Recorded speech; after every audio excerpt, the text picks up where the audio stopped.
안녕하세요. 정치를 품격 있게 풀어드리는 정치클래스TV의 심상만입니다. 오늘은 던전과 보조개, K-팝을 말하는 방법이란 영국 이코노미스트지의 기사와 해외 토론 게시판 레딧에 올라온 K-팝의 가장 중요한 부분은 비주얼이다란 게시글에 해외 네티즌 반응을 살펴보겠습니다. 지난번 G7 정상회담과 더불어 유럽에서 가장 먼저 한영 FTA를 맺거나 영국 프리미어리그의 손흥민의 인지도를 보면서 요즘 영국이 한국과 참 많이 가까워졌다는 생각을 하게 됩니다. 심심치 않게 영국 팝 차트에 K-팝 가수가 진입을 하기도 하며 영국의 언론들도 한국의 K-팝에 많은 관심을 보이고 있는 가운데 영국 이코노미스트에서 K-팝 관련 기사가 올라와 지금부터 살펴보겠습니다. K-팝, 김정은은 그것을 악성암이라고도 생각한다. 지난 6월 북한의 지도자는 이 재앙이 헤어스타일에서 말하는 방식에 이르기까지 모든 것에 영향을 미치며 북한 주민들을 타락시키고 있다고 말했습니다. 그것은 플래시 드라이브로 북한으로 밀반입됩니다. 그것이 발각된 사람들은 15년 동안 노동수용소로 보내질 수 있습니다. 무엇이 김정은을 그렇게 힘들게 했는가? 한국이 가장 영향력 있는 문화 수출, K-팝, 조화로운 의상을 입고 단정하고 깨끗한 피부를 가진 젊은이들이 부르는 이 흠잡을 데 없는 댄스 루틴과 중독성 있는 멜로디는 북한의 밀접하게 보호된 국경을 통과하기까지 하는 전 세계의 열광적인 청중을 만들었습니다. 이 영국 주간지 이코노미스트는 K-팝과 관련된 신조어를 소개합니다. 던전과 딤플, K-팝 언어로 말하기, 제아의 기사에서 K-팝 관련 신조어의 유래와 사용법을 상세하게 보도합니다.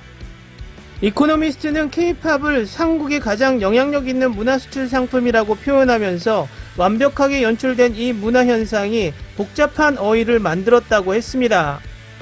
기사는 K-팝 팬들이 자신들을 지칭하는 용어가 있다고 언급하면서 방탄소년단 팬을 뜻하는 아미, 블랙핑크 팬을 의미하는 블링크를 대표적인 사례로 소개했습니다. 이어 로컬이 되기 싫다면 시간을 내서 관련 어휘를 배우는 게 좋을 것이라며 본인도 모르는 사이에 특정 연예인을 좋아하게 될 수도 있다고 전했습니다. 기사에서는 K-팝 팬들의 온라인 집단 행동을 의미하는 총공, 해외 공연을 마쳤거나 새 앨범 출시 전 공백 기간을 의미하는 던전, 보조개 등으로 표현하는 애교, 극성팬을 의미하는 사생, 맨 얼굴을 의미하는 쌩얼, 한국인이 아니면서 한국인인 것처럼 말하고 행동하는 사람을 일컫는 코리안부도 소개했습니다. 다음은 비주얼은 본질적으로 K-팝에서 가장 중요한 요소라는 것을 명심하십시오란 제목의 레딧에 올라온 게시글을 살펴보겠습니다. K-팝 유튜버는 12년 동안 연습생 생활을 하고 거의 데뷔할 뻔한 원더걸스 소녀시대 아이유와 연습을 한 유튜버여서 본질적으로 K-팝의 내부를 알고 있습니다. K-팝에서 비주얼이 얼마나 중요하냐는 질문에 10분의 10 가장 중요한 요소라고 하는 영상을 본 기억이 납니다. 처음에는 잘 이해가 되지 않았지만 생각하면 할수록 이해가 되는 부분이 있었습니다. 그래서 새 작품이 나올 때마다 실력있고 괜찮은 인기녀들이 엠넷에서 무시당하고 데뷔하지 못한다고 불평하는 사람들을 항상 봅니다. 그리고 말하기 싫지만 거의 항상 비주얼 때문입니다. 그들은 반드시 완벽하게 화려할 필요는 없지만 일반적으로 K-팝 시각적 원형 및 캐릭터 중 하나에 맞아야 합니다. 예를 들어 귀여운 막내, 우아한 수줍은 소녀, 애교 소년 등. 걸스플래닛 999는 유권자에 의해 결정되지만 엠넷은 유권자에게 영향을 미치는 그룹에게 원하는 소녀를 밀어넣습니다. 본질적으로 그녀들은 매우 인기 있고 특별한 기술이 없으면 시각적 표준이 아니면 데뷔하지 못할 것입니다. 누가 데뷔를 하고 해 놀라지 말고 엠넷이 전하고자 하는 메시지를 비판적으로 생각하라는 것 뿐입니다. 사람들이 인정하기 힘든 일이라는 걸 알지만 그게 사실입니다. 그리고 유권자들은 그들이 생각하는 것보다 훨씬 더 편향되어 있습니다. 그것은 인간의 본성입니다. 당신의 최종 라인업을 예측하는 것을 좋아하는 사람 중 하나라면 이것을 염두에 두십시오. 그러면 라인업이 드러날 것입니다. 누가 심사위원의 반응을 얻고 누가 단순히 무시되거나 기각되는지 생각해 보십시오. 각 참가자의 상영시간은 제한되어 있으므로 무엇을 포함할지, 가장 중요하게는 무엇을 표시하지 않거나 숨기기로 선택했는지 생각해 보세요. 나는 나의 즐겨찾기가 있고 나는 모든 참가자들과 관계를 유지하는 것을 좋아하지만 현실적으로 그들 중 일부는 기회가 없다고 생각합니다.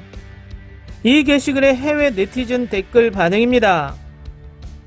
예, 아이돌이 평균적으로 보인다면 아무도 K-팝을 방해하지 않을 것입니다. K-팝의 기본 최소 요구사항은 여전히 시각적이며 재능은 필수가 아니라 추가 기능입니다. K-팝 팬의 대부분은 K-팝을 좋아합니다. 왜냐하면 그들의 우상은 퍼펙트에 가깝기 때문입니다. 이쁘고 능력있고 몸매 좋음, 말씀하신 대로 가장 기본적인 요구사항이지만 보통 사람이 달성하기 어려운 것입니다. 네, 아이돌은 아우라와 비주얼로 꽤 유명합니다. 결국 그들은 음악보다 CF를 통해 더 많은 돈을 벌고 있습니다. 음악은 그들의 직업에서 아주 작은 부분에 불과합니다. 더 큰 면은 성격과 비주얼이 잘 팔릴 수 있는 시장성에 있는 사람입니다. 이름을 밝히고 싶지는 않지만 엠넷에서 선호하는 참가자를 보면 모두 시각적 우위는 아닙니다. 비주얼보다 매력이 중요한 것 같아요. 나는 훌륭한 매력을 가진 평균보다 약간 높은 비주얼이라고 말하고 싶지만 재능이 거의 없다면 실제로 멀리 갈 수 있습니다. 물론 세 가지를 모두 잘한다면 그것도 좋지만 이 콤보도 정말 좋습니다. 그래서 평소에 어떤 페르소나에 어울리거나 비주얼 외에 인접한 매력이 많다고 말씀드린 것 같아요. 나는 이것이 좋은 몸, 매력적인 목소리, 만족스러운 춤, 멋진 머리, 기발함 등이 될 수 있다고 생각합니다. 작은 세부사항이 실제로 큰 차이를 만들 수 있습니다. 좋은 몸, 매력적인 목소리, 만족스러운 춤, 멋진 머리. 실제로 엠넷에서 밀고 있는 연습생들 대부분은 비주얼인데 장원영 수준의 비주얼은 아닐지 몰라도 한국의 미의 기준에 충실할 만큼 각자의 매력이 분명히 있어서 눈에 띈다. 나는 매력이 중요하다는데 동의하지만 우리는 아직 그들이 최종적으로 가장 좋아하는 것을 알지 못합니다. 지금은 연습생들에게 각자의 매력을 뽐내며 스크린타임을 줄 수 있지만 결승전에서 흐지부지하거나 수상한 스토리를 선사할 수도 있습니다. 당신의 말에 동의합니다. 그것은 특히 여성을 위한 엔터테인먼트 산업의 본질입니다. 이쁘다고 뽑힌 연습생들을 나열하진 않겠지만 사실 아이즈원이 좋은 예입니다. 내 말은 당신이 옳다는 것이 그렇습니다. 그리고 다른 라인업을 상상할 수 없다고 말하는 모든 사람에게 외쳐보세요. 예, 마케팅이라고 합니다. 저를 믿으십시오. 모든 회사는 어느 시점에서 거의 모든 구성원에 대한 의심을 품습니다. 다르게 데뷔했다면 같은 말을 했을 것입니다. 정확히 민주는 최종 순위에서 11위에 올랐지만 아이즈원이 해체될 무렵에는 인기 3위다. 프로듀서 같은 리얼리티 프로그램에서는 성격, 재능, 실력 면에서 좋아할 수 있지만 일단 데뷔하고 나면 비주얼, 이퀄 소재에는 큰 문제가 되지 않는다. 댓글 반응 잘 보셨나요? 해외 팬들이 K-팝 아이돌의 비주얼을 이야기하는 것 보니 한국 아이돌의 비주얼이 뛰어난 것은 확실한 것처럼 보입니다. 전 한국의 K-팝이 성공한 이유는 공무원 시험 같은 느낌이라고 생각이 듭니다. 예전에는 노래만 잘하면 또는 외모만 예쁘면 무엇이든 연예계에서 성공을 보장받던 시대가 있었습니다. 그런데 한국 K-팝 시장의 성장함에 따라서 노래, 외모, 춤, 기, 성격 등 모든 면에서 평균을 넘어야 성공할 수 있는 K-팝 가수가 되는 베이스라고 생각합니다. 외모뿐 아니라 전체적인 평균이 좋아야 K-팝 아이돌로 성장할 수 있다는 이야기죠. 한국에는 이런 속담이 있습니다. 이왕이면 다 옹치마. 실력도 좋지만 외모도 출중하면 더 주목받는 것은 사실입니다. BTS, 블랙핑크처럼 말입니다. 오늘은 여기까지 하겠습니다. 오늘도 생활 속 거리두기 꼭 실천합시다. 당신의 구독과 좋아요는 저에게 큰 힘이 됩니다. 항상 시청해주셔서 고맙습니다.